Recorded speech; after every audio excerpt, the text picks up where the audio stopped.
Hello, I'm Niall Ferguson. I'm an historian. I'm the Milbank Family Senior Fellow at the Hoover Institution. This is my talk for the Network State Conference. We can only really get the future right if we systematically learn from the past.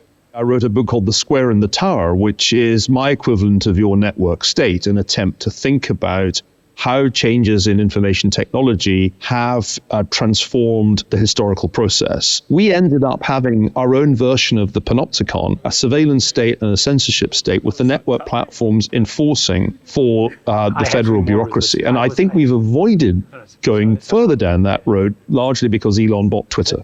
We're about to see something that is like the fall of the USSR. Do you think we're going to see lots of new cities, new countries? Here's where I think we're going to disagree. In the square and the tower, once you do some serious work on network science, you realize that networks are shape-shifting. They can radically alter their structure very rapidly.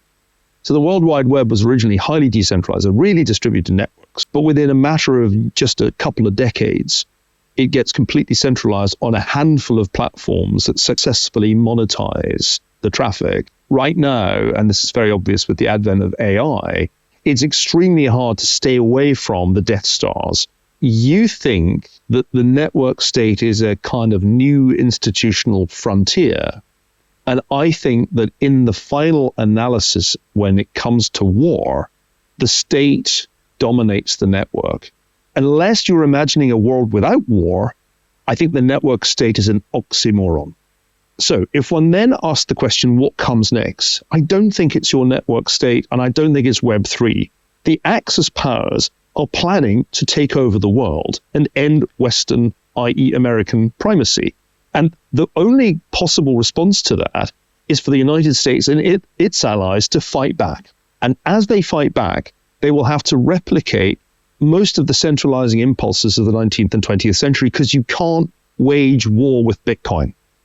I think in the future, you can't wage war without Bitcoin, because gold used to constrain empires. And once again, I think digital gold, in the same way that, for example, the access to Twitter, which we thought of as trivial in 2006 when Twitter launched, your ability to finance a government is going to be determined by how much Bitcoin you have, how much cryptocurrency more generally. Also say that a network state can't be nuked, unless it's distributed. I would love it if you were right. I don't think humans as a species can change enough for us to get to your network world. Private ownership of gold was prohibited. The gold standard ceased to exist as a result of the Great Depression. And in the same way, when the going gets really tough, then the federal government will have to confiscate the crypto.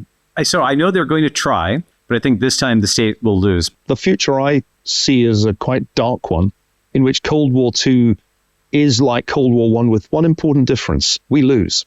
I hope we can build a good future on the other side of that. On that happy note, great to see you as always. And you're right, this conversation could go on longer.